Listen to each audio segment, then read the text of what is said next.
Aleru MLA Beerla Ailayya ఈయన గురించి ఇప్పుడు మనం మాట్లాడుకోవాలి. ఎందుకంటే ముఖ్యమంత్రి రేవంత్ రెడ్డి గారిని కాంగ్రెస్ ఎమ్మెల్యేలు వాళ్ళు ఒక రేంజ్లో ఆటాడేసుకుంటున్నారు. ఒకసారి ఈ వీడియోని విన్న తర్వాత మనం మాట్లాడుకునే ప్రయత్నం చేద్దాం. రేవంత్ రెడ్డి గారు బాలకచర్ల మీద అసెంబ్లీలో ఆయన ఏమన్నారంటే ఏతుల రేవంత్ రెడ్డి అని ఆయన అనడం జరిగింది. నిజంగా అన్నాడా లేదా ఒకసారి మళ్ళీ ఇంకోసారి విందాం.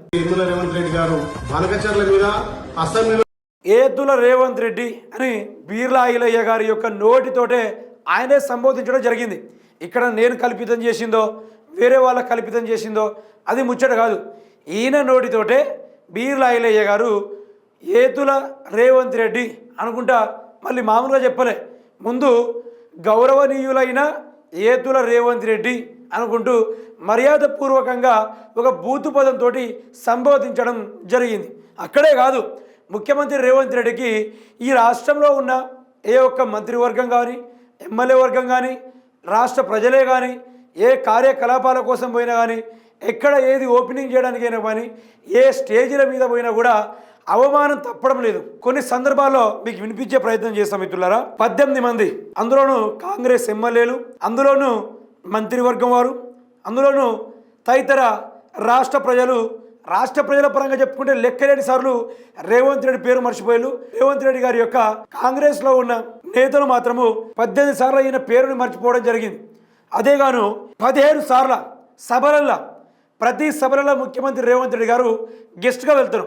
వెళ్ళిన ప్రతి చోట ఈయనకు విచిత్రం, రేవంత్ రెడ్డి దగ్గర రవీందర్ రెడ్డి అని, అదేవిధంగా విక్రమార్కు అని రకరకాల పేర్లతోటి కావాలని ఈయనని పేరు మర్చిపోయేలా చేశారు ప్రతి సభలలో.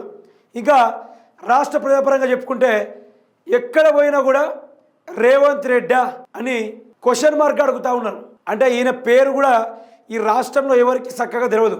ఏ ఉద్యమాలు చేసో, రాష్ట్రానికి నీళ్లు తెచ్చే ప్రయత్నాలు, లేకుంటే రాష్ట్ర రైతులకు మంచి చేసే పనిలో అవి చేస్తే రాష్ట్రానికి మంచి జరిగేది.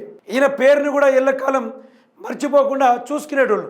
కానీ ఈరోజు ఏం జరిగిందంటే ఈయన పేరుతో ఆట ఆడేసుకుంటున్నారు. ఇప్పుడు మీకు లైవ్లోనే వినిపించిన బీర్ల ఐలయ్య గారు గౌరవనీయులైన ఏతుల రేవంత్ రెడ్డి అని తన నోటితోటే మర్యాదపూర్వకంగా సంబోధించడం ఇది ఆశ్చర్యార్థకం. ఇది గట్ల రేవంత్ రెడ్డి వింటే మాత్రము బీర్ల ఐలయ్య మరోసారి గెలుచుడు కష్టం. మరోసారి కాంగ్రెస్ పార్టీలో పదవి ఇయ్యడం కూడా కష్టమే. విచిత్రంగా మారిపోతూ ఉంది రేవంత్ రెడ్డి. ముఖ్యమంత్రి అంటే ప్రతి ఒక్కరికి అగ్వ అయిపోయిండు. అగ్వ మామూలు అగ్వ కాదు. మన టమాటాలు బజార్లో కొనడానికి పోతే అగ్వ ఏ విధంగా వరుతారో ఆ విధంగా తెలంగాణ రాష్ట్రంలో ఉన్న కార్యకర్తల నుంచి మొదలు పెడితే పైన అధిష్టానం వరకు, పైన రేవంత్ రెడ్డి గుర్తింపు లేదు, అధిష్టానంలో కూడా ఇక్కడ తెలంగాణ రాష్ట్రంలో కూడా గుర్తింపు లేదు. ఒకనొక సందర్భంలో రాహుల్ గాంధీ గారు స్టేజ్ ఎక్కి మాట్లాడుతూ ఉంటే రేవంత్ రెడ్డి పేరే మర్చిపోయి honourable Telangana chief minister Ravinder Reddy అనుకుంటూ ఆయన సంబోధించారు. అధిష్టానంలోనే సొంత రాహుల్ గాంధీ కూడా ఈయన పేరు గుర్తుపెట్టుకోలే. 47 సార్లు ఢిల్లీకి పోయినా కూడా. అంటే ఒక్కసారి దీన్ని రేవంత్ రెడ్డి గారు బరాబర్ యాద్ చేసుకోవాలి. ఈ తీరుగా సాగుతూ ఉంది. నిజంగానే నాకే అట్లయినా పడిందా లేకుంటే మీకు కూడా అట్లనే అనిపించిందో ఒకసారి కామెంట్ రూపంలో మీ యొక్క అభిప్రాయాన్ని తెలపండి.